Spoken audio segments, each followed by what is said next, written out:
Okay,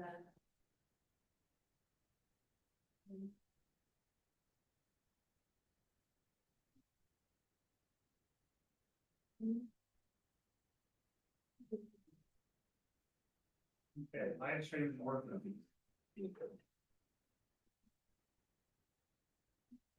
What?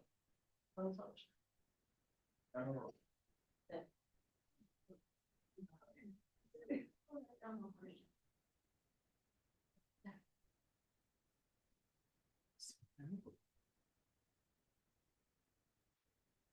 That dummy said his chair was really low down.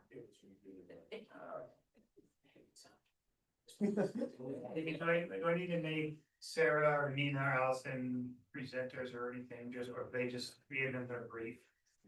Not Allison, but well, actually, she's not presenting with us, but she is on AHAC, so she ought to be a presenter for sure. And then Sarah, yes. I just moved Brooke to present. Okay. Oh, sorry. Okay. Sure, who Nina C is. You're good. This is so long. And then you got Allison up there, perfect.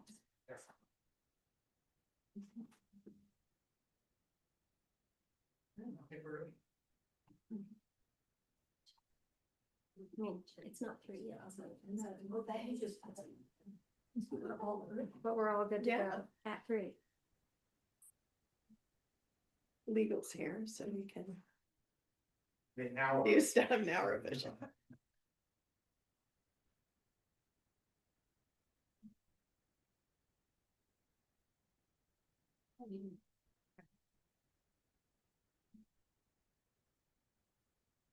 Follow events of life.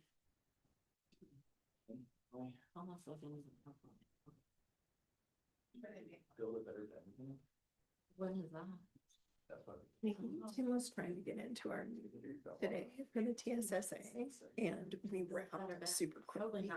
And so he was going in as we were done, but if he was. We have our farm stop down at 5, so then Tony can get that, take his kids out. Yeah.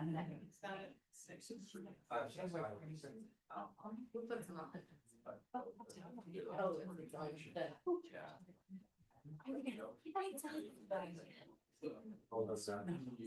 Great resource. So I.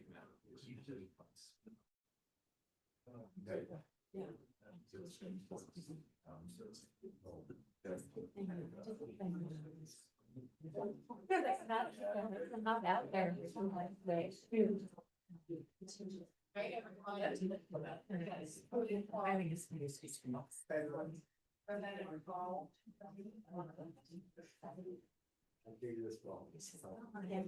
Welcome everyone to the October Rental Housing Advisory Committee meeting. Before we go any further, I just want to do a sound check. Hear me okay?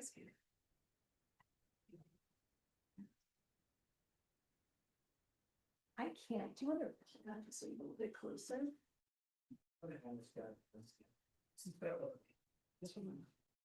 Yeah. How about now? Can folks hear me better?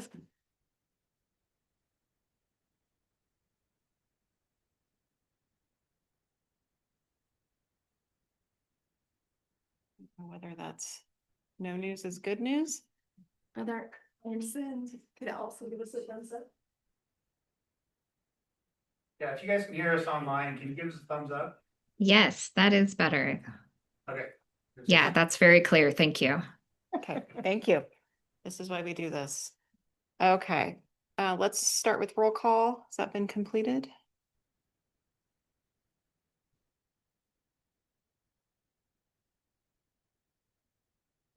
Have you been able to take or notice all the AHAC members that are present? I have not yet, Okay. but I will. So.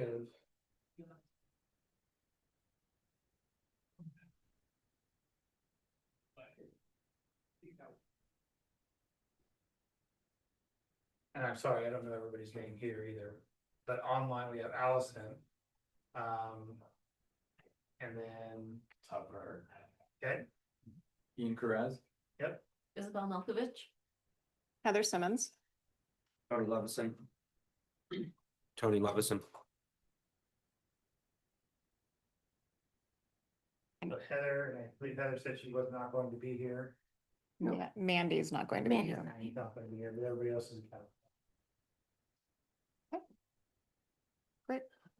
And let's open public comments for folks who have public comment today. We'll have 3 minutes for each public comment, and let's look online. Do we have any folks with their hands raised who wish to participate in public comment? No one? Not this time. Okay. Anyone here in the room here for public comment? Okay. I will say that I received a public comment and I will email that out to you. I just thought it would be fine for you to all see via email. The contents were around how does the city follow federal guidelines with our funding policies? And it's really simple. It's the city staff does the work. Okay. Great. Look forward to seeing that. Okay. That concludes public comments. Okay. Houseless Services Program accomplishments. And I believe Amy and Brooke from the city are going to provide an introduction and some context for that.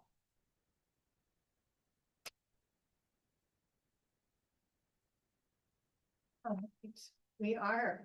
Good afternoon, AHAC. My name is Amy Fraley. I'm the Senior Program Manager for Houselessness Solutions. And I'm joined today by Brooke O'Keefe, who is the Shelter Coordinator. And we have the privilege of being here today to share the accomplishments. Brooke, will you advance that slide? Thank you.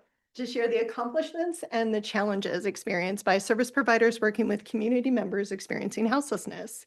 Each of the organizations that you'll hear from today receive city funds, and we are incredibly grateful for their partnership, their professionalism, and their compassion. So Brooke and I are going to run through the point in time count. We've got a little agenda there, talk about the city's evolving role in houselessness solutions, and then we'll go over shelter overview, safe parking, can't see my own tiny font, housing focused case management prevention, and then the meat and the best part of the presentation, we will be having our speakers come forward. So we always start with some statistics. The number of people experiencing homelessness in Central Oregon is climbing, exacerbated by the COVID pandemic and fueled by ongoing housing crisis for both affordability and availability. We see those numbers continue to rise. It's really important to acknowledge at the point in time count that once a year snapshot that takes place on a single night in January has improved. Neighbor Impact and the Homeless Leadership Coalition are getting better, excuse me, at the count. And that being said, the pit is still vastly undercounting people in our community who are unhoused. And the improvement in the count does not negate those rising numbers. So this is a slide that you have seen before, and hopefully I can scroll down. The city of Bend is a bit of an anomaly. We have continued over the biennium to just stay at the status quo. We went down a little bit, we went up a little bit, and in our surrounding area, which is all of Central Oregon and Warm Springs, in the last year alone, we saw a 17% increase. And what we attribute that consistency in numbers to is the people and the organizations that are represented today in this room and the continuing investment of the city of Bend. Across the city, we have 571 beds as of today, half of which are supported directly by city dollars, and 226 that are low barrier. The city's role, slide please, there we go, thank you, has been unique. Historically, cities would not have been the entity that applied for money and invested in shelter, but recognizing the need and the opportunity, city staff, with the support of council, went ahead and applied for dollars to purchase the Stepping Stone shelter, which is 56 beds. It's operated by Neighbor Impact. That is the former Ben Value Inn. And then also the Navigation Center, which is CARES Act funding. The Navigation Center, operated by Shepherd's House, is the only place, if you became homeless tonight, that you could walk up and get a bed. We also have the only temporary outdoor shelter in Bend, which is Central Oregon Villages, the tiny home village on Bear Creek and 27th, run by Central Oregon Villages. And then also we have the Franklin Avenue shelter that was purchased with regular debt service. That's the former Rainbow Motel. And if you'll notice here, they were 60 beds, and this year within the same budget, they have upped that to 70. They have set asides for families with minor children as well as people who may be medically vulnerable. So we're very grateful for that. The council continues to direct our work by maintaining those beds in the community and then also expanding safe parking, which Brooke is going to talk a little bit about. We did just want to share a little data before we got started. The city-supported shelter is well utilized and also is making a difference keeping people alive every single day. We're almost at 67,000 beds through September. This is the calendar year, so we started on January 1 for this number. This represents an average of 7,442 beds a month, and that is an increase from last year. Last year, our average was 6,854. And those numbers do include safe parking, which Brooke's going to talk about a little. Bless you. The safe parking programs were adopted into the municipal code in April of 2021. This adds another strategy by which we can address unsheltered houselessness. It provides space for people experiencing houselessness to camp safely in a vehicle or temporary structure. They can be hosted on land owned or leased by nonprofits, public entities, businesses, and religious organizations. And they are often, those host sites often partner with a nonprofit service provider who operates the site and then provides case management to help folks transition to more permanent housing. After the program was adopted into the code, the first location quickly opened, a vehicle site in the southeast part of town. We saw 3 more sites open at religious entities and then a pretty long pause in expansion. Over the past year, we've expanded from 13 spaces to 35 spaces. Those original 13 were located at 4 properties owned by religious entities. The 35 we now have are located at 9 properties, 6 that are owned by religious entities, 1 that is a city-owned property, and 2 properties that are leased by a nonprofit. We are also on track to add at least 10 spaces before the end of the biennium. This accomplishment is in large part due to the commitment of our providers and has been supported by 2 grant programs. The first, the city received funding that we were able to pass through for the purchase of 25 of these little pod units. These 3 are located at Westside Church, operated by Mountain View Community Development, and they're our newest operational ones. And then the second grant program that supports safe parking at the Household Services Grant Program, and I will give you an overview of the next slide. In conjunction with establishing the TSSA, the city set up the Household Services Grant Program. This provided the framework to fund housing-focused case management at the temporary safe stay area. The city and the county each put in $400,000 for that purpose. And then the city was able to pull together some additional American Rescue Plan Act funding to fill in gaps in those requests for funding at the TSSA, and then to fund other projects, including safe parking, outreach, and housing stabilization. So without further ado, keep it short unless there's questions. You guys have any questions for us before we start inviting people up? Okay. I'm going to invite Sarah, who I think is online, and then Colleen and Taryn from the presentations. Hello. Can everyone hear me okay? Hi, Colleen. Maybe to speak up just a little bit. Okay. How is now? How is my volume now? You're good. Yeah. Good. Okay. Hello, everyone, and good afternoon. My name is Sarah Mankey. I'm the executive director of Thrive Central Oregon. I always love hearing about the accomplishments, and it makes me be proud, feel pride in our city and the really progressive things that you're doing. I thank you for that. I have a lot of gratitude these days for our city and our state and all the amazing things they're doing. So I'm super excited to be part of that. Thrive's work is to connect people to resources. Most of the time that's housing. About 80% of folks that reach out to us are seeking housing support. And our ARPA funds really helped us expand on the kind of financial support that we can offer to individuals in Bend. Next slide, please. Our funding pays for one of our community outreach advocates, serving in Bend, doing what Thrive does, which is again that resource connection, but also with that big boost of financial support. So spending, helping people not only find the housing and apply for the housing, but then having the actual funds to pay for the security deposit or the emergency rent assistance once they're in housing. So that's been pretty amazing for us to have a greater resource for that for the city of Bend. We have sites across Bend, and actually about 70% of our appointments are over the phone these days. People seem to lean that way, but still over probably 60% of our client work across our program is just for the city of Bend. So we're putting your money to work. Next slide, please. This one was pretty fun for us to pull, fun to see. Over $100,000 has already gone out into the community through ARPA dollars.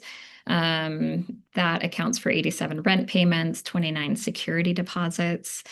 Across Bend, we have provided over 4,000 appointments so far this year with 1,400 unique clients. So our staff are pretty busy. We're a team of 19 now, seeing lots of folks and connecting them to the resources that exist. And like I said, having the funds to go that extra step and really close the loop on housing need has been significant. I scrolled through our spreadsheet of assistance just to kind of look at a snapshot myself. So I want to share a few of those real quick. There are definitely a few folks on there who have been awarded a housing choice voucher, which is amazing and will create affordable rent for them once they move into housing. And it doesn't help with security deposits. So we were able to help a number of people with security deposits through ARPA funds. We have a household that was fleeing domestic violence, and so leaving when they didn't expect to and didn't have, money saved up to be able to move into housing. We're able to use ARPA funds to help them move into housing. Someone that put themselves into inpatient to help with their addiction disorder. So then, of course, you have reduced income. We were able to help with their emergency rent. Again, emergency rent for someone with a health condition that the treatment took them away from working hours. There were a number of folks that we worked with that the funds were used for deposit, and the people were housed. They were moving from housing rentals that were not affordable into rentals that were affordable. So we really like that too, because we're trying to be upstream. We're trying to connect people to sustainable housing. And these dollars gave us more money to be able to do that. So now those folks have a rent payment that is more reasonable for them to pay with the income they have. Next slide. Just a little snapshot of our team here. These amazing advocates are doing really hard work in our communities. The folks we work with have a lot of extra pressures these days, as do many of us. These people are out there buoying them up and giving them the support they need, connecting them to resources and making payments as we can. So thank you again. Are there any questions?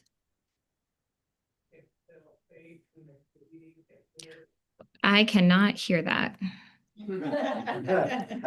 Thank you, Sarah. Oh, that was someone telling me to be quiet. Okay. Thank you so much. Next, we have Saving Grace. You must be Taryn. I must be. Hey, Taryn. Hi. Nice to meet you. Maybe. I'm Taryn Amos Ramos. I'm the program service director at Saving Grace. And I'm here to talk about the ARPA funds. I know Brooke mentioned that 144,000 that we received that really goes a long way to supporting survivors of domestic violence, of intimate partner violence and sexual assault here in the city of Bend. Really our focus is bolstering our safe housing program, making sure that we can spread all of those dollars as far, putting money here in the city of Bend helps all of our other money in the Central Oregon region go that much further, and really allows us to remove those barriers of safety and other things like that for survivors. Lets folks, you know, process their trauma, get somewhere safe, and all of those good things. So that's the amount that we showed earlier. Those funds are mainly used for that back rent, moving costs, rent, mortgage payments, program administration as needed, to prioritize safety for survivors. So we have a screening process. Advocates work ongoing with clients, make safety plans. We do lots of emergency crisis support, and then focus on like, how can we get folks into safe housing? One of our biggest hurdles with every single client is that next step, and these funds certainly help make it easier to move that forward. So this is the impact here in Bend that I was able to pull from our stats. We have served 22 households, which is 22 adults and 31 children. 29 payments made, so a couple additional payments to clients as needed, or to housing as needed. Total spent directly on direct service payments so far has been 34,658, and the average per household is about 1,575. And that impact is felt and known, and we see that really with survivors day in and day out. And we'll look at some stories next. So we had helped a survivor who was fleeing abuse pay their first month's rent, allowing her and her infant to move into new housing and rebuild their lives. Paid back rent for a survivor who had received a 10-day eviction notice after missing work while fleeing abuse. Preventing that eviction was huge for keeping them safely housed and away from abuse. Covered current and past due rent for a survivor of intimate partner violence who had separated from her abuser, providing stability and allowed time to find employment, to be the new sole provider, right? Like, that's one of the stories we see all the time is 90% of survivors experience a financial abuse component. That often means when folks flee abuse that they are without a job, without funding, and without housing. So having us be able to, and the city's funds help us to get folks into housing so that they can set up that independence for the first time is life-changing. And then we did support 2 clients who continued to experience post separation abuse. So that is that after a divorce or going through a divorce, and the ongoing abuse during court hearings and home break-ins, and a continued kind of abuse after separation, continuing to maintain safe housing during that time. Super important. So that's it. Questions? Thank you for that. Thanks. Will you help me with timing? No. You can turn the microphone off. Hi, I'm Colleen Sinsky, the director of Central Oregon Fuse, which is labeled our new name. We're in the process of rebranding to the Fuse Housing Collaborative under assumed business name. So for all intents and purposes on our contracts, we're still Central Oregon Fuse. You can go ahead and go to the next slide. But we felt like Fuse Housing Collaborative better reflects what we do, and that all of our work is so collaborative with so many of our amazing partners in the community. So what Fuse does is try to support Central Oregon in building bridges from chronic homelessness, like that really entrenched long-term homelessness, to permanently affordable and supportive housing. And doing so is about as hard as it sounds, like I think everybody in this room knows. So we exist to try to mobilize the resources and the relationships and try to braid in technical assistance and evidence-based practices that other communities have implemented so that Central Oregon can do permanent supportive housing well. So we do that. You can jump to the next slide. I also will say a note just that I have more slides than I have time for, so a handful of these will just be reference slides. But in short, we have 4 programs, each of which has the same effort or same mission to support Central Oregon's ability to offer permanent supportive housing. Our main project since 2019, since we really started, has been Cleveland Commons, which has been up and running since February. And we've been kind of quietly in the background of that project, working with Housing Works and support service providers and property management, both in securing funding and then now in implementing what operations look like at Cleveland. So I get to work with the Shepherd's House team a lot. We also created and operate Central Oregon's first non-veteran specific permanent supportive housing, which is the scattered site model as opposed to a purpose-built building. And we do that in partnership with REACH.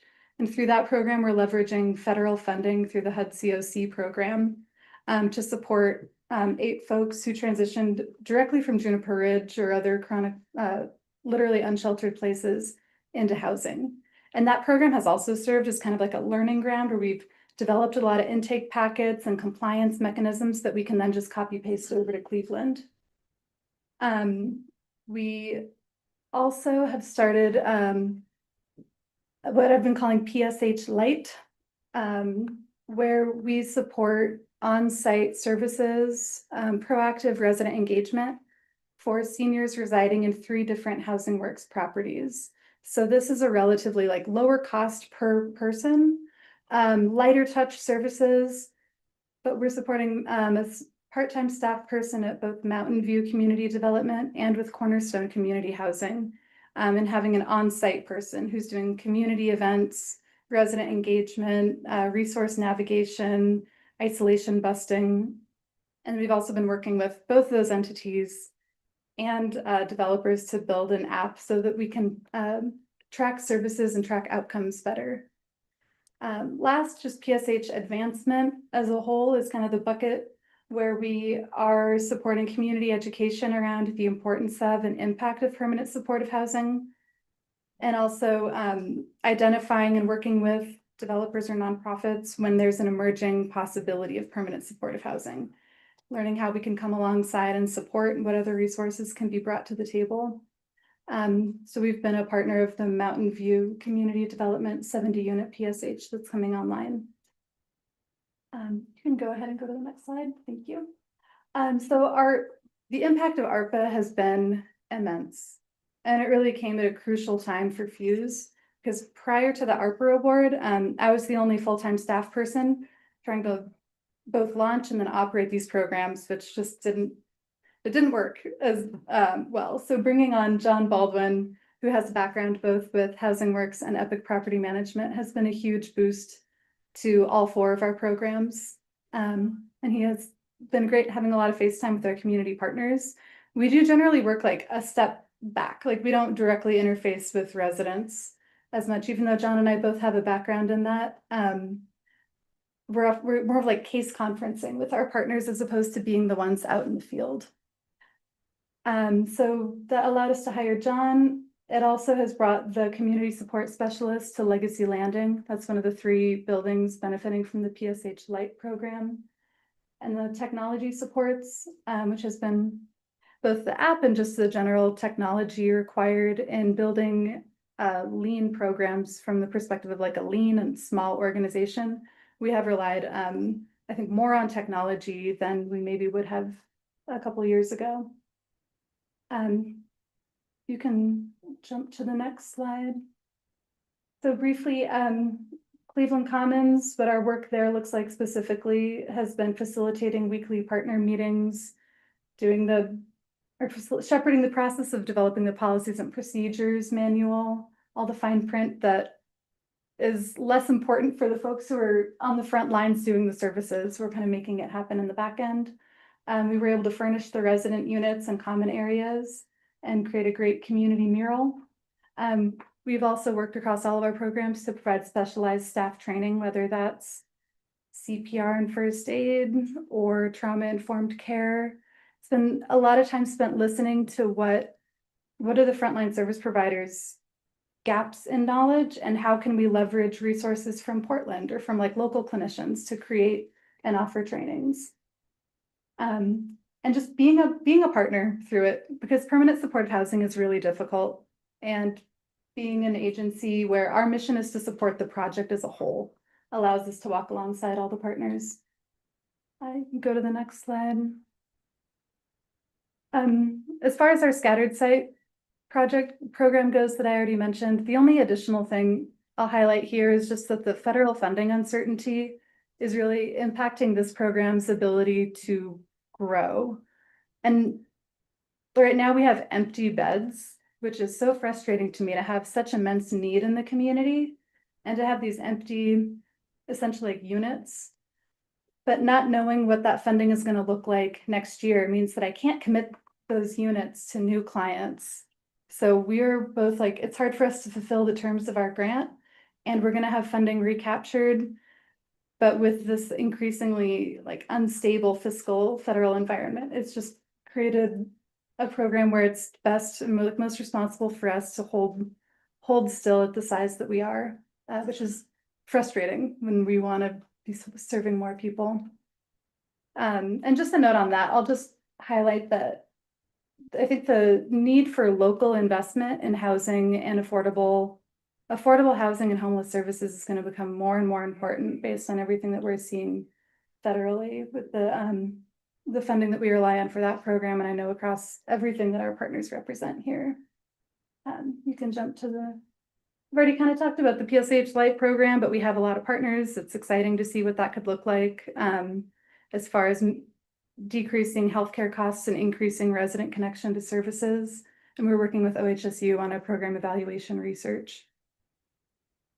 And there's more detail about the permanent supportive housing advancement, which involves how we're trying to support Central Oregon service providers as a whole when asked step up to increasing like our own professionalism. How do we go to conferences outside of Central Oregon and travel to learn from the entities that have been doing this for a lot longer in the metro areas like Chicago and Portland, where they have a lot of permanent supportive housing already. So it's both like sending teams from Central Oregon to these outside areas and then bringing in support here to do specific trainings. So we're happy to be a partner. We appreciate everybody working here alongside us. Our work only exists because of the great partnerships in this room and beyond. And I really appreciate AHAC for supporting all of this work. Thank you. Would you be able to explain one more time? You mentioned it's like you have empty beds, or do you actually physically have empty beds that no one is sleeping in tonight? Yeah, and I'm using beds to mean like program slots, essentially, because the scattered site model works a little bit more like the housing choice voucher or Section 8 voucher, where it's like we have this funding that should be paying for rent at a unit somewhere in the community. But because of the scattered site model, it's more of like tenant-based rental assistance than it is a bed. Okay. Yeah. So you have the dollars, but you're not giving them out to people in the community because there's no guarantee of funding in the future. Essentially, so if this was a rapid rehousing project or transitional housing, we could take people in, but because the commitment that we're making is permanent, it makes it really difficult not knowing what the status will be 2 years from now even. And what we're working on with HUD is actually, well, before the shutdown happened, we were doing a budget amendment so that we could funnel that to one of our partners who's doing the short-term housing. Okay. Is there anything that AHAC or the city council can do to help move that along? I so appreciate you offering it. We really are just at a standstill with the shutdown. The sooner that the shutdown ends, the sooner we'll be able to get the dollars out the door. Okay. But yeah, great questions. Thank you.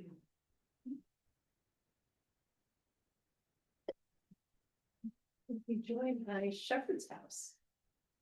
For 3 people of the very large Shepherd's House team.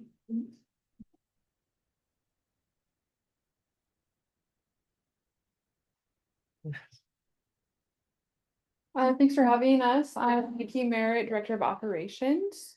I'm Naomi Blair. I'm the director of the Lighthouse Navigation Center. Hello, I'm CJ Desort. I'm the program director at the Franklin Avenue Shelter in Cleveland Commons. Shepherd's House, we have a continuum, what we call a continuum of care. So we have 10 programs, 3 of which have been funded by the city, that we'll talk about today. But with the 10 programs, we're able to have points of entry at any level a person is ready for. The TSSA was funded, which is through our mobile outreach. We were able to purchase a van and hire 1 FTE that only services the TSSA area. When he's out there, he's doing housing navigation. Today, he has had 1,300 touch points with people. He has distributed about 5,000 food items and about 6,000 or 600 gallons of propane. And so the idea of the work that he's doing is establishing rapport building, hoping that as he builds rapport by providing essential needs, that he can connect them to one of our other programs or another programs through our other service providers in the community that are helping with housing. But it's been found that working to build rapport is really that first essential step to bringing people out of the woods and having a hope and a trust that something different they can have something different for their life. Like I said, they can enter at any point in Shepherd's House, any of our 10 programs. But one of the highest points of entry is the lighthouse, which Naomi can share about. You can advance the slides. There's a picture of our van and some of the work that we do out there. Yes, the lighthouse is often the next step in our continuum of care. At the lighthouse, it's a low barrier shelter that serves the capacity of 100 beds overnight with the ability to go into a surge overflow capacity during big weather events or smoke conditions. And then we also have our day services. And so folks that stay with us overnight are welcome to stay during the day, and we're also open to the public during the day. And so it's a drop-in, low barrier option for folks to come out of the elements. We recently completed a renovation, actually about a year ago, and then had a staggered opening process. And so during that renovation, we were able to add in a commercial kitchen, and now we serve all 3 meals in-house. Have a kitchen team that does a phenomenal job providing nutrition and connection through the meals that we serve. Through the renovation, we also extended into adding our ability to provide our own showers in-house. So those are available to our overnight guests, as well as public is welcome to stop in. And as we have staff availability, we're able to offer showers to the general public as well. And then we also offered or added in showers in our renovation. And so that in tandem with our ability to do laundry and shower services, so that we can meet those needs in-house rather than relying on our shower truck, which then opened up the capacity for them to bring the shower truck out to the camps directly. Which has been a great help in connecting to services. We also offer peer support services. That's kind of our first stop in building that rapport to folks that come in through our doors, building trust and connection, and bridging the gap into services. And so all of our services are self-led, and so we do a great job of meeting folks where they're at and trying to build those connections to hopefully then bring them into services. And then one of the next steps in the services that we offer is a housing-focused case management team. And they work really diligently to connect with other housing providers and stay up to date with wait lists in the area, availabilities in the area. And I believe in the last biennium, they transitioned into non-permanent housing, 114 individuals and 51 individuals into permanent housing. So that non-permanent can include detox or treatment or a higher barrier shelter. It's just that next step in the process. And then those 51 into permanent housing, which is incredible. Let's see, I'm not seeing anything. I think that's a good sign. Yeah, I think that's a good summary. We had this quote from one of our participants, Shepherd's House has given me structure, a roof over my head, 3 meals, good people that care about you. This is more than a place to stay. And I think that's a resounding statement from many of the folks that come through our doors or meet us at the van, use our shower truck. And CJ. Hello. Thank you all. I'd like to talk a little bit about the Franklin Avenue shelter. So currently we have 71 humans there. We have 19 little ones, 17 animals, pets, 5 are cats, which is part of a family dynamic for the folks that live there, right?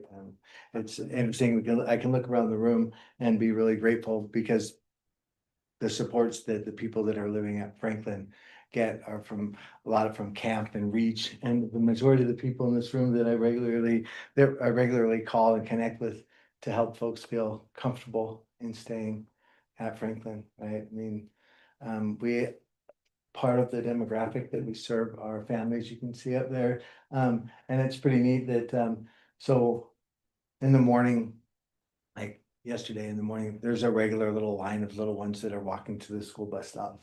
And it's kind of awesome to feel that, right? And at Franklin, on the top floor is where the families primarily live. And on the bottom floor is where the vulnerable adults live, right? A lot of the folks that have some severe illnesses and some mobility challenges. And it's kind of a neat community that gets built there when you got little ones, the pitter patter little feet running down the hallways, right? And then you got folks moving around in the front and opening the door. So it's kind of a wonderful community that starts happening, right? And it happens right there through connection. And Shepherd's House really focus on relationships, right? And that's kind of our go-to is in our connective, the way we connect with the humans that live there. And within those relationships, we're able to support a lot of growth, like that gal in the top right corner with those leaves, right? So that family is one of the first families that I've ever been a part of where they moved into a home, not into apartment. And they just found out about it and they were super happy about that. And that's kind of pretty awesome. And then you can see there's a critter in that bottom middle picture. So we have a lot of animals there. And it's part of a kinship. The animals are part of the family. And they also support the people when they're living there. And we get to be a part of that. And that's a really unique and challenging piece from, but we get to know a lot of the animals. I mean, they come up to the front with us and we have dog treats at the front. So it's pretty awesome. And then on the bottom right there, there's a middle part of Franklin that has a row of roses and a lot of and a fountain that when we first got there, the fountain was kind of run down, right? It wasn't working. And the community kind of disassembled that fountain and through their own work and their own ingenuity got it working. And now that middle piece is kind of in a central a piece that creates connection. The gentleman's that bird feeder showed up. I don't know how it got there, right? And now the community takes it upon themselves. Winter's coming, right? Well, the birds at Franklin are gonna make it. Yeah, I said it's a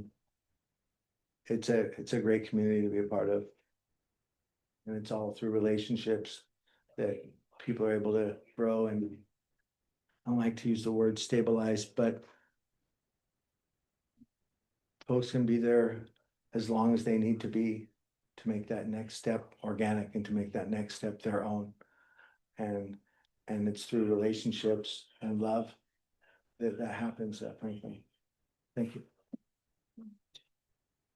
I would love to add that the Franklin Avenue shelter, as I mentioned, it went from 60 to 70 beds, and their current occupancy for the calendar year is 102%. And so those beds are being heavily utilized by people who need it very much. And Shepherd's House stepped in with Franklin. They had the navigation center, and what they were seeing were families coming in, and they did not want families in congregate shelter if they didn't have to have children in congregate shelter. And so it was a real opportunity to problem solve, neighbor impact, help them figure out how to do it once they were in back in their building. And it was out of the kindness of their heart and the recognition that this was a true need within the community that they were looking to expand. Also, the navigation center is at 99% for this calendar year for utilization. Any questions? Thank you. Speaking of stepping stone.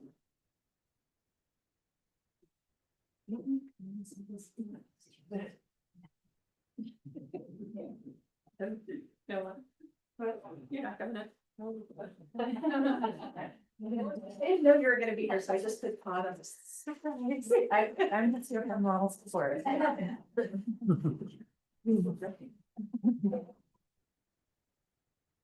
And next we have neighbor impact. We have Todd Rundle, who is responsible for Stepping Stone Shelter, and then also Autumn Rack. I'm awesome. Is it still? I don't even. It's Camretta. Okay. Yeah.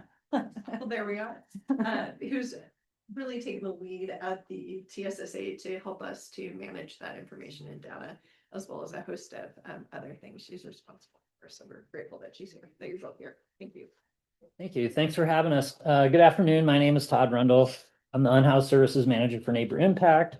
And as Amy said, I operate the Stepping Stone Shelter. It's a low barrier shelter, so we don't require any background check or drug or alcohol requirement to be sober. Can't have drugs or alcohol on the property. We operate on housing first principles, which means that house somebody first, and that gives them space to think about doing other things, working on their mental health, substance use, things like that. The impact that the City of Bend support has had, first by purchasing and renovating the motel to provide a space to operate a low barrier shelter. Second, responding to our needs promptly, whether those are facilities requests or operational support. And I just wanted to thank you for the understanding and support of what we do. Thanking Amy and Brooke and Garrett and the rest of the facilities team. They've been really great to work with. The support that we've had from the city has really impacted us in a positive way.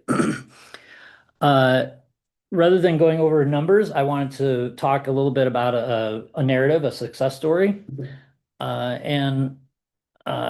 These people gave permission to use their real names. So Steve and Marianne had been chronically unhoused for many years.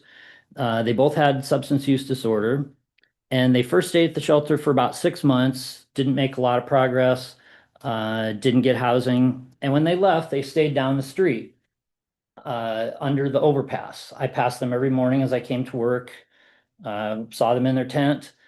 And about 4 months later, they returned to the shelter and were sitting in the conference room with one of our advocates, and Stephen said, I don't want to do this anymore. I'm done with this. I don't want to do this.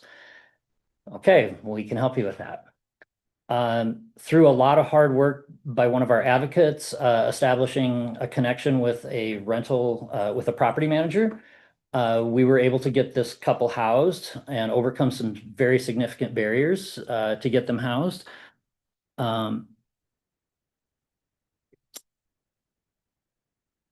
So Stephen got some medical things taken care of. He had a difficulty with his breathing, which made it really difficult for him to talk, which made it difficult to do anything. While he was there, he got into OHSU, got some Botox treatment that helped him. Now he speaks just fine. They came by just a few weeks ago and wanted to thank us and tell us how much we impacted their lives and changed it, and how many close calls he had living on the street that he might not have made it. They've renewed their lease, so they're in their second year of housing. They've quit smoking cigarettes. They've gotten electric bikes from Pacific Source, and in their own words, they've sort of become health nuts. And they got on Social Security disability. So they were able to take care of a lot of things that they needed to do to kind of reintegrate into society. And I think it's really important just to share the personal impact that it's had on our clients and members of the community, that it does change lives. And sometimes it takes more than one try. So that, I think those are important things to recognize, that what you're providing is an essential part for those people to make it back. The other thing I would just like to mention is that when we are looking to place people, there is a shortage of affordable housing. So I would just encourage you and ask you to continue supporting affordable housing projects be developed, because that's where our folks from the shelter go. So thanks again, and that's about all I have right now. I didn't have anything prepared because I didn't anticipate speaking. My name is Autumn Camretta, formerly Rackley, if you've seen that name floating around. I'm the Director of Housing at Neighbor Impact. I'm here to support Todd. And in addition to Stepping Stone, we also have a contract with the City of Bend for the temporary safe stay area. We are not a service provider like the wonderful team, many of which are sitting behind me, but we are the facilitator for case conferencing for the providers, and we also take care of the data. And I say take care of by ensuring that we're getting correct and accurate data as best we can, and then problem solving with our providers when something just doesn't seem right, so that we can give that information back to you all. So that is really our impact on the TSSA. It's mostly the work of these folks behind me. That's all. Thank you. And I'd like to, a huge shout out to Todd, who has been so supportive and flexible. There have been some unique challenges with our 1948 motor inn at Stepping Stone, and Todd did not go into a completely renovated building, and so he continues each day, he and his staff, to adapt to some fairly unique construction challenges, and we're just so grateful that you continue to stick with it and provide support. If you go by Stepping Stone, you will see kids chalk all over the parking lot. They are giving very valuable service to children and families, and also again medically vulnerable people as well. So thank you. Thank you. Thank you. Thank you so much.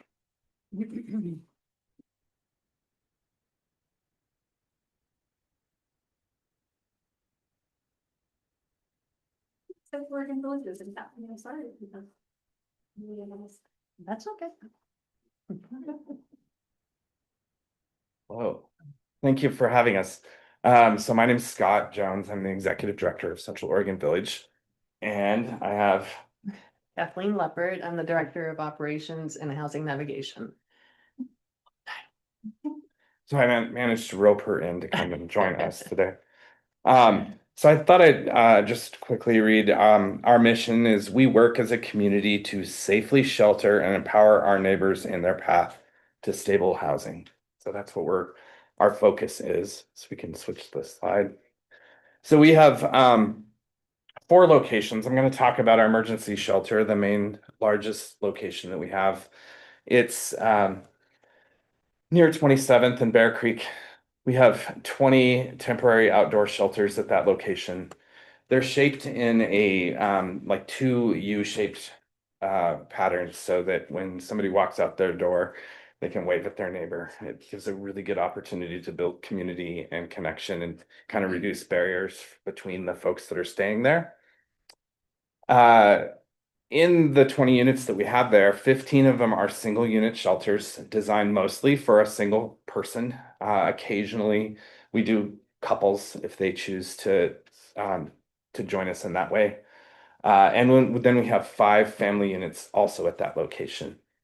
And something about that dynamic that I think is really cool is certainly now that it's colder, I don't see this happening, but I would come into work at like 8 in the morning and drive up, and we have in the center of one of the sections, we have a table with several chairs and an umbrella. And one of the gentlemen that's been staying there for a little bit is in his 70s, and he'll be sitting there drinking his cup of coffee, enjoying the sun coming up.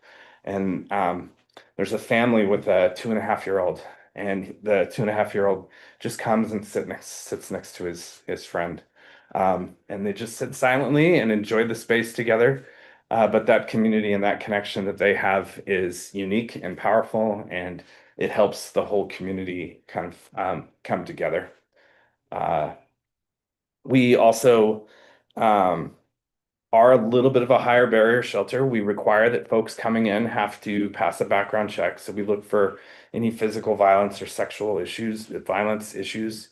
And then we do a drug screen at entry.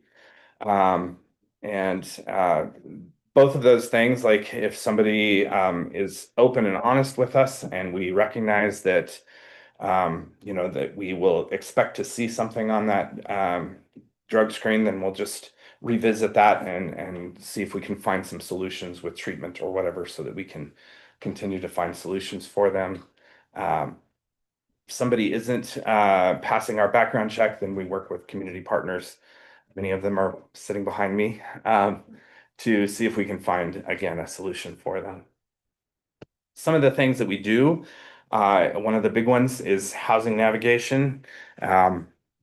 We definitely had some rapid rehousing funds that helped us with this, but I started in this role in June. And prior to that, I'd worked several years in doing outreach and various things in Deschutes County. And the first week I was there, we did this community meeting and they introduced me. And afterwards, this guy came up to me. He's probably in his mid-30s, and he's like, "Scott, I totally remember you." And he goes, "Check this out." He goes, "On Monday, I celebrated a year of sobriety. On Tuesday," this was a Wednesday that we had the meeting. He goes, "On Tuesday, I got off paper, so no probation parole for him." And he goes, "And this Friday, I'm moving into my first apartment. I've never had my own place before." And so that process and that dynamic is created over and over again. And our housing team has been able to get 28 households moved in the first half of the year into permanent housing. And I think that's a phenomenal testament to their hard work. So thank you. We also provide weekly case management to everybody in our system, and then ongoing case management for those that are in rapid rehousing. In September, we had 566 shelter nights, and that included 3 families with children. And then we do also have 3 safe parking locations. One of them just right down the street at Bend Church. It's 2 units. It was our first one. Our Dean Swift location, which is kind of behind the East Side Library, not the new one, but the older one. And we have 6 temporary outdoor shelters there. And then our newest location, 5th and Franklin, we have 4 units. Those units are a little bit larger than our standard size, and we have families in there. One of the things a couple of weeks ago, we were able to move this single father with 3 young boys into that unit. They were living in a van, and just to see that dad kind of breathe a sigh of relief for a moment was enough to get me through the week for sure. So we also continue to do all of the housing navigation and case management for those folks as well.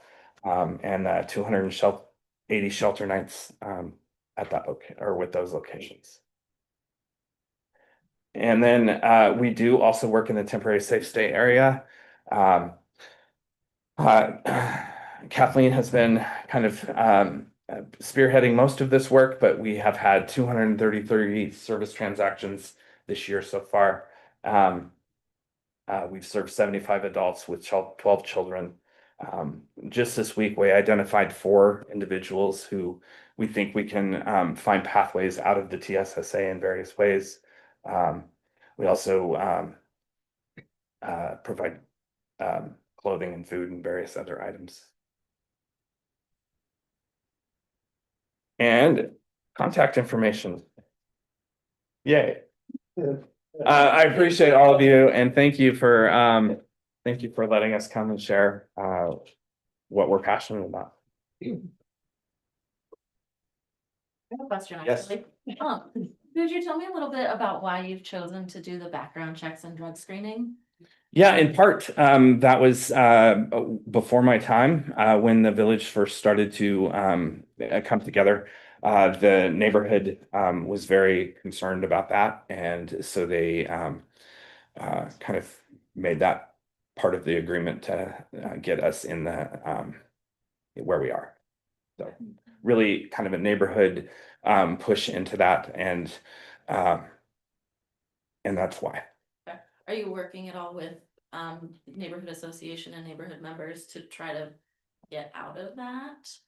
Yes, we have been building a lot of like I think positive relationships with community members. We at the 5th and Franklin location, when we opened that, we invited the Bend Police Department to come and talk to residents that lived in the area about how our existing villages have not made any impact in higher crime rates or anything like that. So I definitely think that is a slow process, but a process that we want to move potentially to. So Anything we can do to help move that along?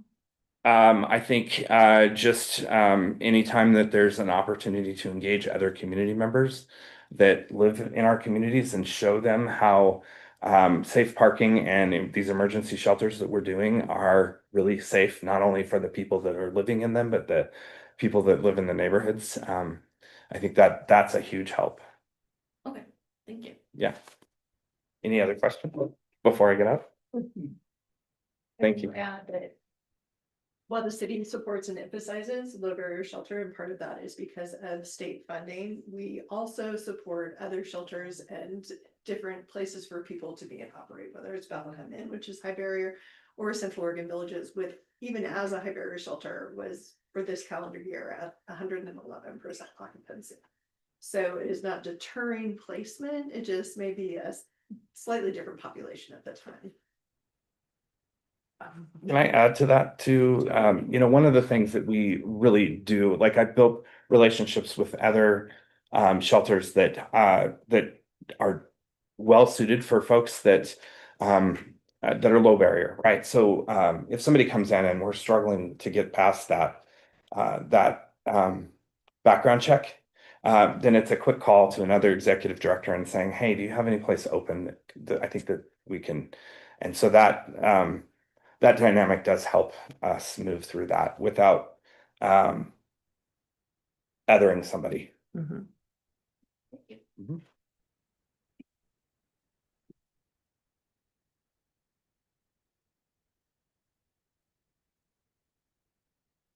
We have Stacy Whitty from Reach. Good afternoon. I've been doing this work 22 years. You would think I had PowerPoint, but I do not, and I will maybe someday have one. So thank you for putting that up there.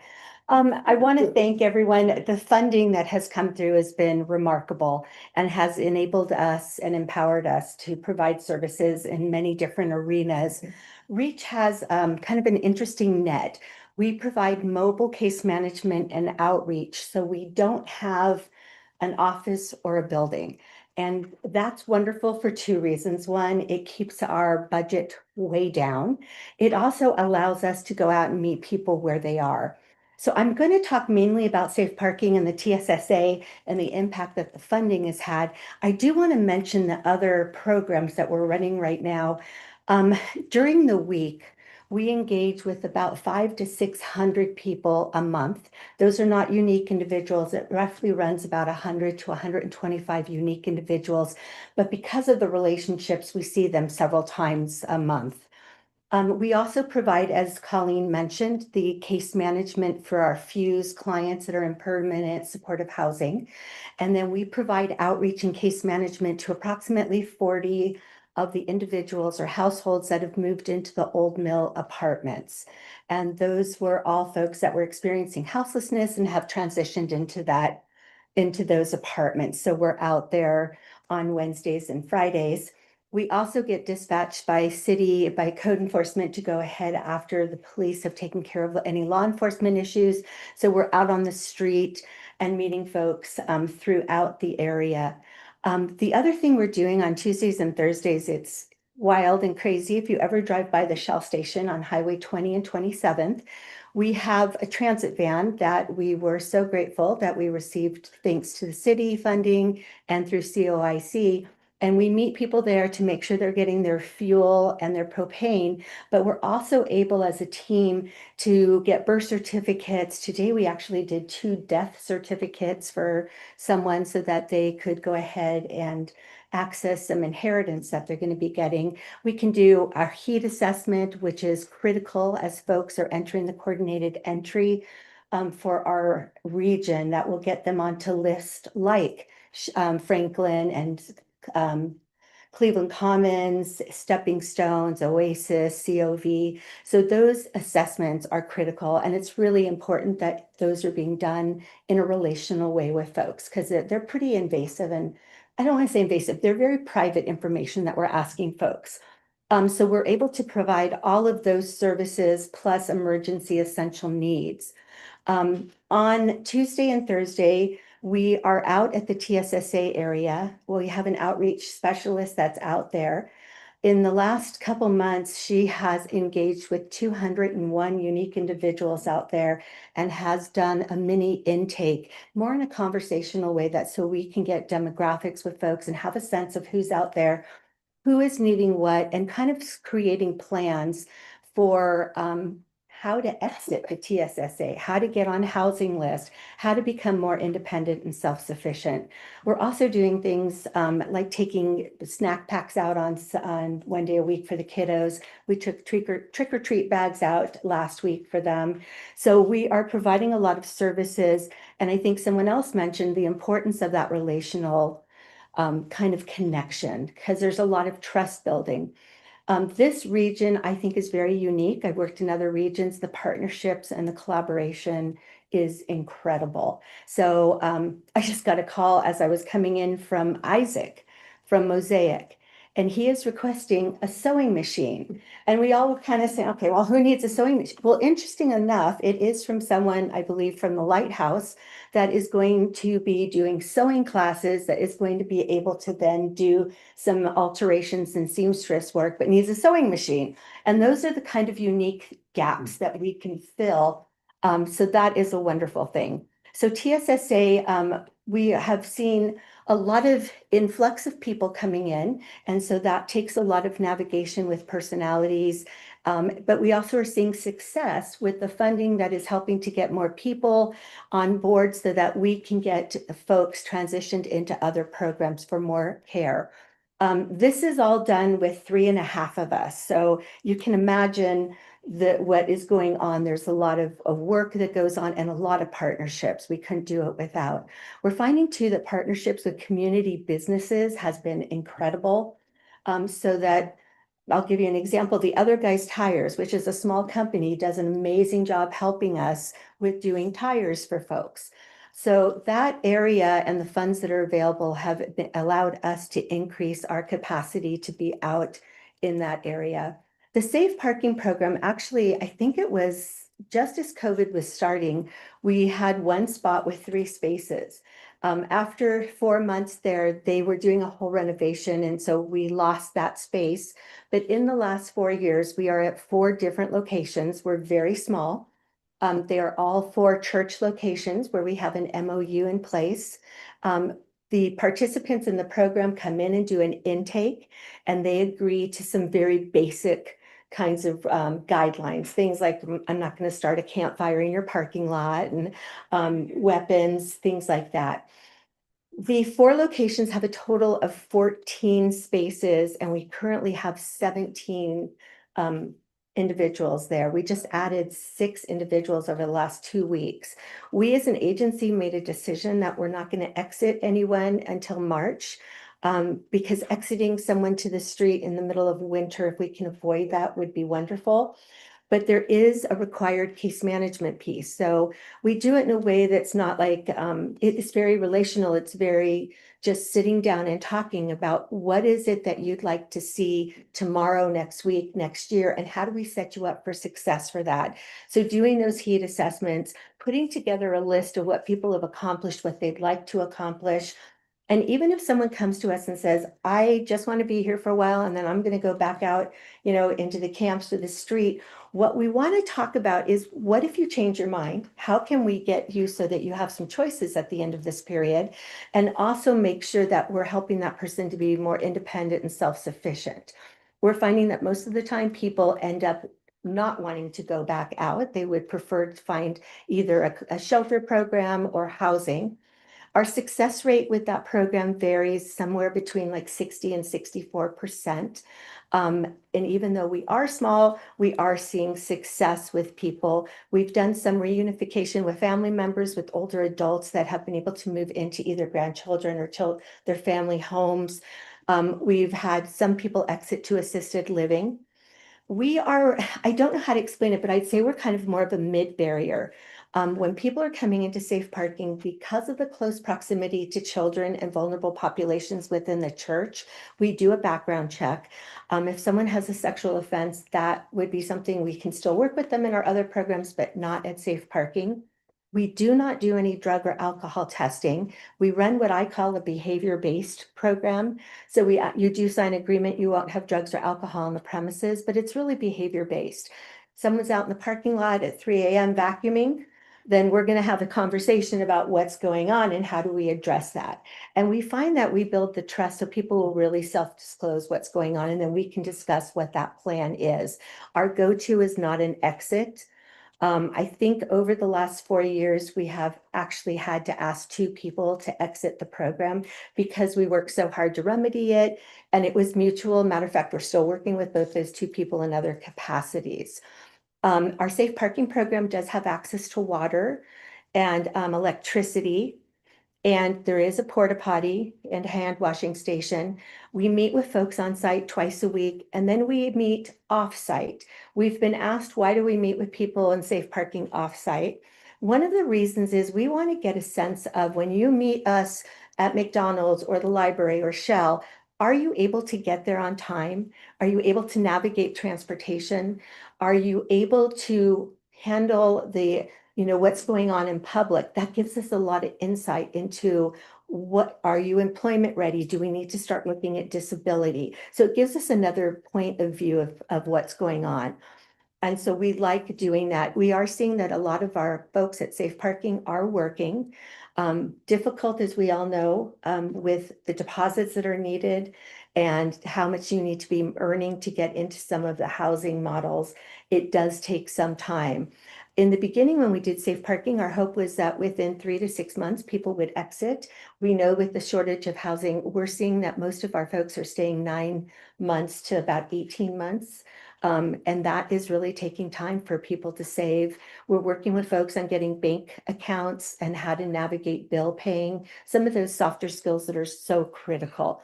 So our program is really individualized, and it's really based on what each person is wanting. We also have some folks that are going to school right now, and so they can do their schoolwork from their vehicle. Folks come into the safe parking, they're usually anywhere from 2 to 5, maximum of 5 households. We see individuals come in, and then we see this community that gets built. It is not without its problems. It is, I think the biggest challenge I would say is to navigate the churches and the neighborhoods and how to bridge that gap and have those conversations while honoring everyone's confidentiality. So not perfect, but it is a work in progress, and we have found it to be really successful. And we look forward to and welcome all of the new sites and the pallet homes that are coming on, because I think we're going to need to really be creative and think out of the box, in these coming years. I hope I touched on things. If there's any questions, was that a lot? No, it's another slide. More slide. Yeah, it was interesting. We just actually had a fire. My nightmare, a gentleman's bus caught on fire. No one was injured, property was fine. But what really touched me was everybody else in the safe parking, coming to him and helping. A woman who just moved into housing about 3 weeks ago still had her RV out there getting ready to have it towed, and she gave it to him. It had been gifted to her from an 80-year-old woman who left us last year to go assisted living. She gifted it to this young woman. This young woman went into housing, working full time, and she gifted it to him. So that was just wonderful to see people step up, and Consolidated Towing and BioSolutions, and everyone dove in to help us. So that was pretty amazing. And then thank you to Brooke and Amy, who are always there to support us and be patient, especially with me.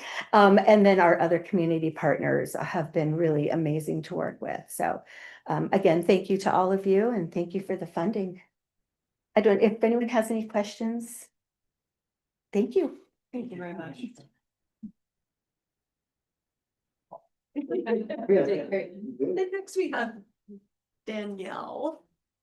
Yeah, I know Who's it? everyone's used to seeing Lindsay or Brooke, so I'm sorry to disappoint. They both had last minute emergency things come up. So I am Mosaic Community Health's Grants and Government Affairs Manager. So I was involved with putting the grant together. Lindsay and I worked closely and worked with Brooke and Amy. So just a little background on who we are. For those that don't know, we are a nonprofit community health center. We were founded in Prineville in 2002, and we're founded for the community, by the community.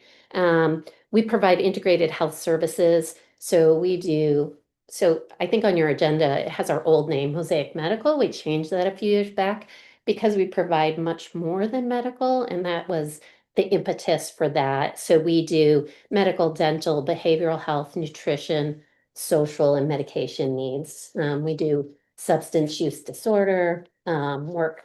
So that's a lot of what we're doing here. High quality care for everyone, regardless of income or insurance status. We never turn anyone away. And we've just recently, past year and a half, started a dedicated street medicine program where we're operating in Bend and Redmond currently, and hope to expand that. And that was thanks to, a lot of feedback from our partners. We were only doing our mobile clinic, and we've been able to expand it to street medicine. So next slide. I'm not even looking up, I'm sorry. So street medicine is a continuum of medical outreach. And so street medicine itself is where you're really meeting people where they're at. The saying is go to the people. So health and social services developed specifically to address the unique needs and circumstances of the unsheltered homeless, delivered directly to them in their own environment. That's from the Street Medicine Institute, who we were able to get a small grant from them that helped our pilot program to get this going.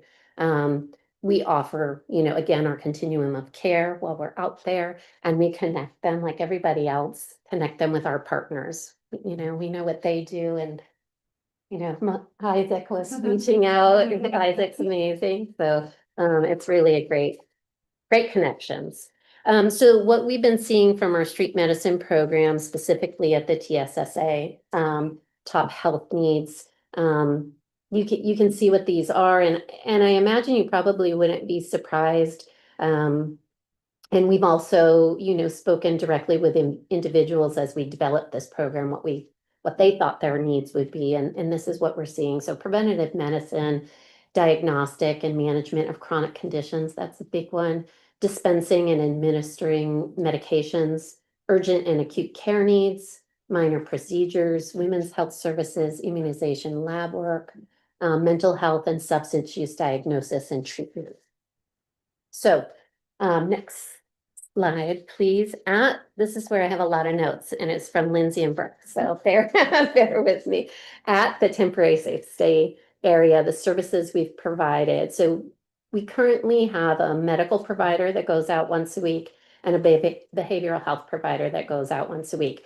We have CHWs that go out twice a week and as needed. So sometimes somebody will need medication and we'll deliver it to them if they don't have a way to get there.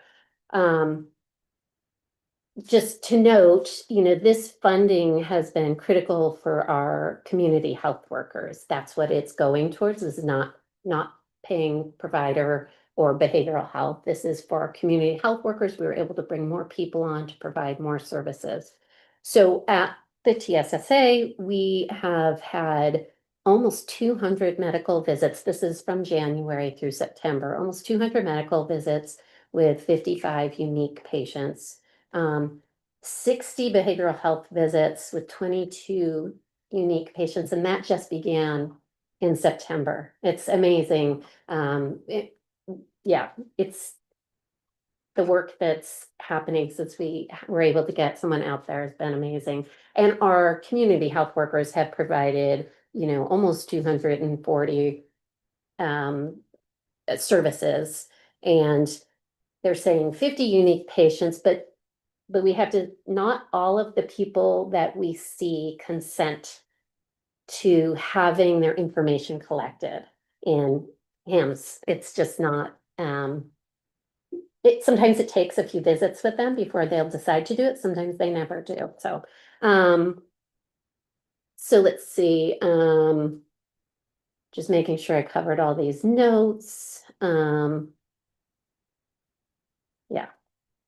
And then I think the exciting news, some celebrations on the next slide. We've gotten approval through leadership that we are expanding staff for our street medicine program. So we will be adding a nurse and more behavioral health providers and an additional medical provider. With the governor's executive order funding, we were able to purchase 2 street medicine vehicles for the outreach, which was critical. Our providers were driving their own vehicles, and it was not good for them. I asked our doctor once we got them, I said, how is it having the truck? And he's like, well, my wife's not going to divorce me because I no longer have to remove the kids' seats every time I take it out, and you know how it is putting those back in. So they're very grateful. We have a truck which is currently going out, and we also were able to get a van which is now being retrofitted, which will actually have an exam space inside, and they're going out with those. In the TSSA, we have been able to provide 12 e-bikes through Medicaid's flexible services benefits to increase transportation for working patients. 2 patients have been cured of Hep C, and 3 are actively in treatment. And 2 patients have been housed, 1 in progress, and 1 moving to safe parking.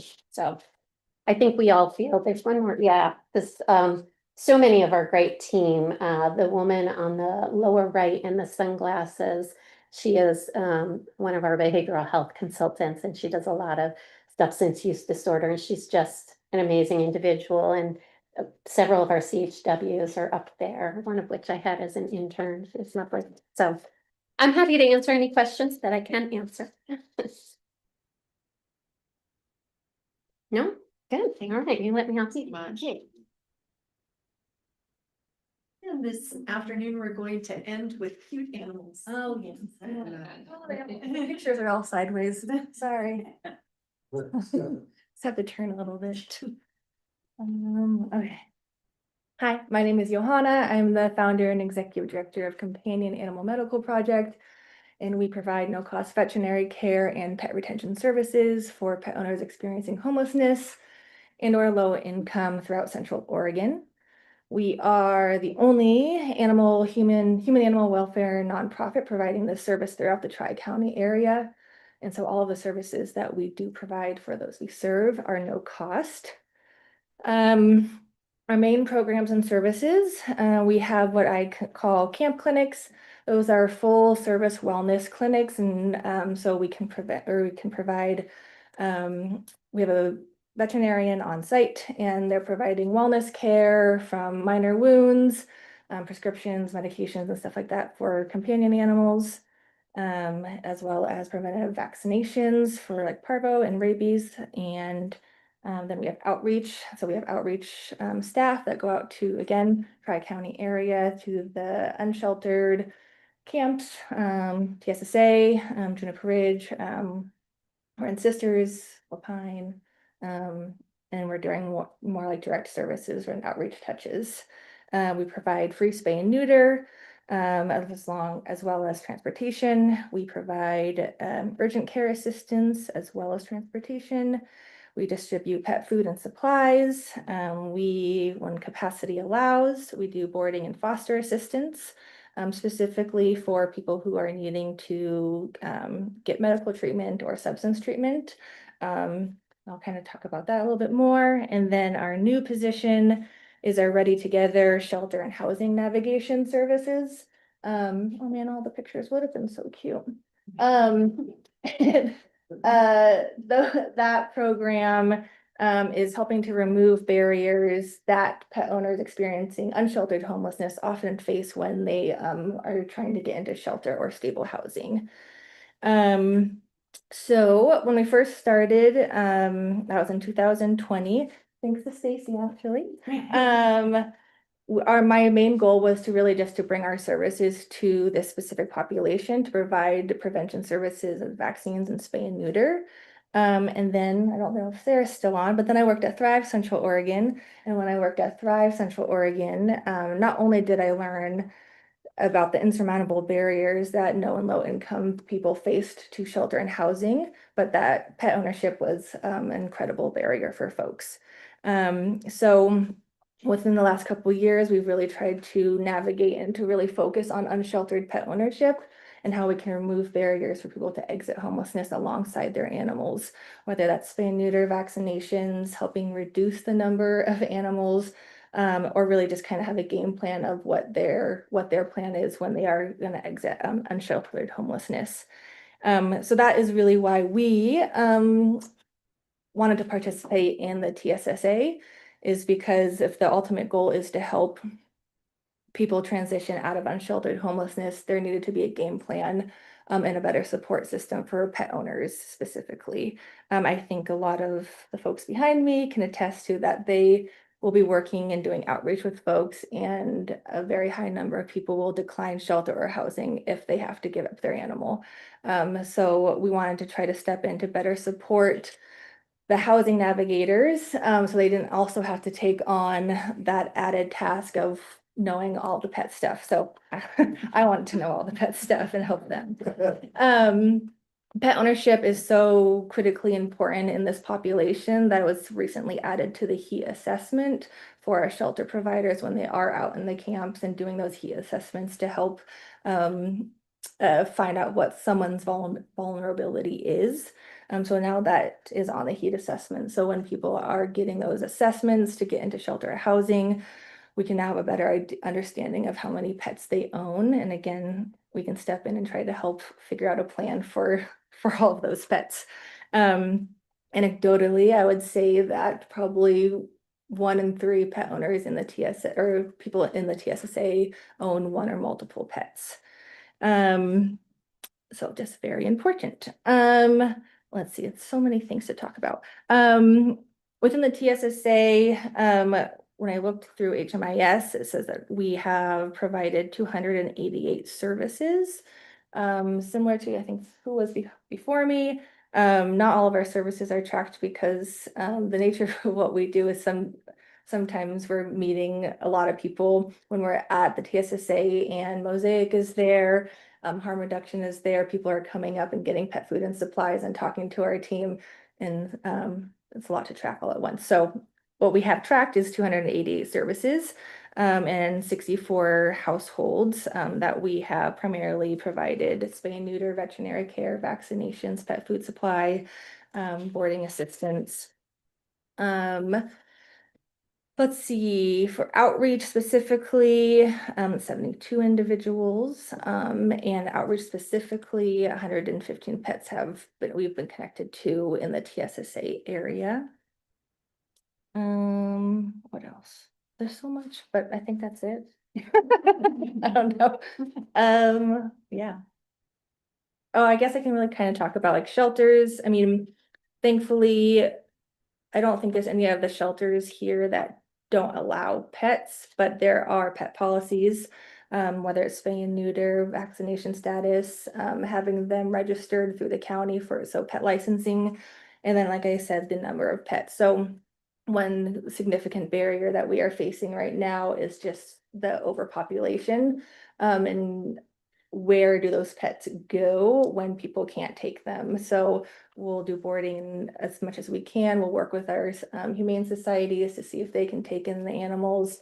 If they can't, then we'll try to help rehome to the best of our ability. So, yeah. Questions? How often would you say, or what is your understanding about folks being turned away from shelter because there's not a solution for their pet? So I would say that people are not necessarily getting, well, so like it depends on if you're a high barrier or low barrier shelter. So we get a lot of referrals from the BI where people need to get their pets spay and neutered, vaccinated, and have that county license before they can go into shelter.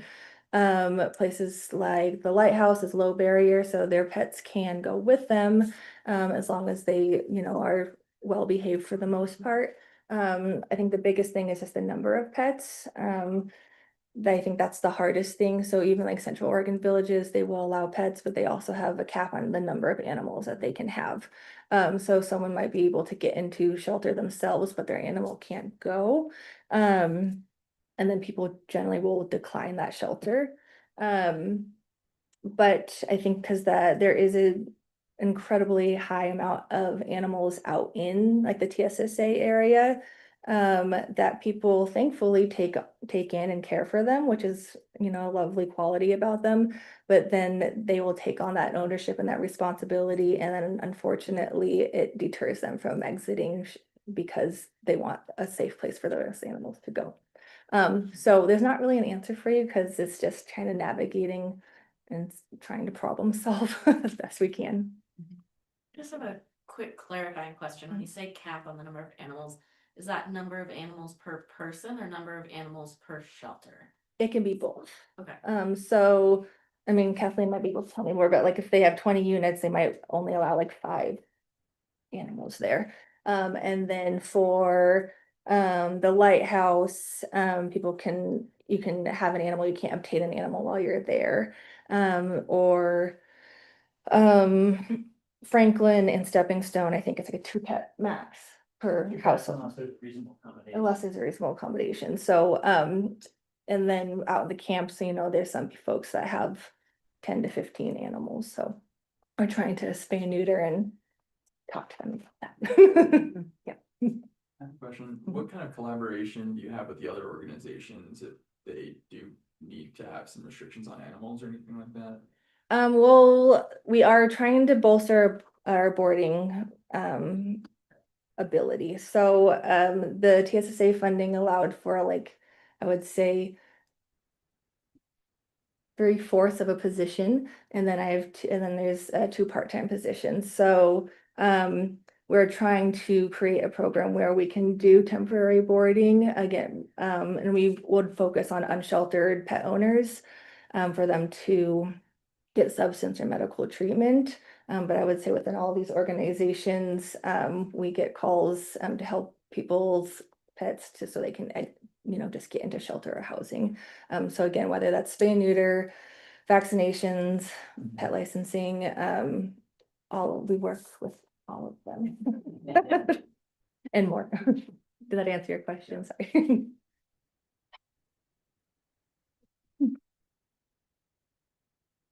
I will say that one of the things that is very clear as these organizations come and speak is the close relationship as far as referral and support that they have with one another. There is not one organization that exists on its own. It draws on other community partners. And as the city exhausts its ARPA, everyone knows 12/31/2026, the ARPA is gone.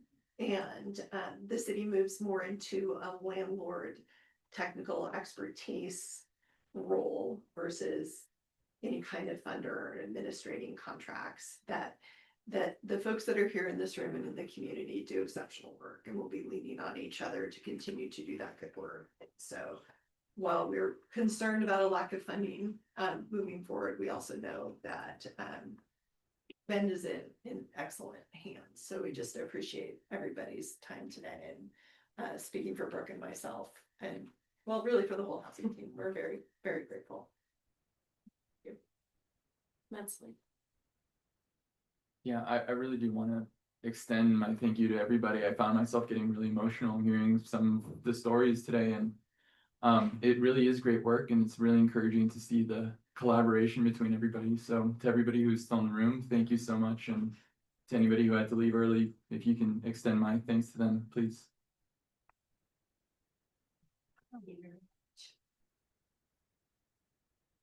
Thank you. All right. Okay, so do we have enough time to, okay, so we will move our number 4 agenda item to our next meeting. So we have adequate time to discuss that. So then that takes us to staff report. And that staff report is going to be an inquiry to you all regarding that next meeting. We really only need one meeting between December and November. And I just wanted to see if there was any preference amongst the AHAC members for a meeting on, let me get the dates in front of me.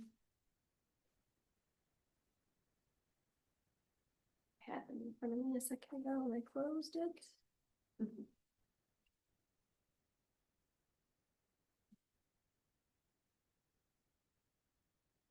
Because both fourth Tuesdays of the next 2 months fall on holiday weeks. We kind of knew that we could not meet during those weeks.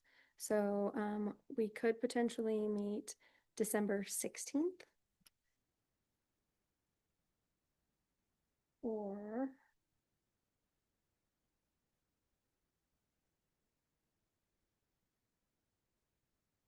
November 18th. If we met November 18th, it wouldn't be in council chambers. We would need to meet in the 15th Street Transportation Facilities in the a conference room there, because this building would be occupied during that Tuesday time period. If we met in December instead of November, that meeting would be available in council chambers. So just wanted to kind of give you that locale as well, if that influences where you would want to meet and what day. December looks far better for me, and I just love being in here, so it works. It works for me too. How about Allison online? She might not be there. She has her hand raised. Okay. Allison, can you hear us?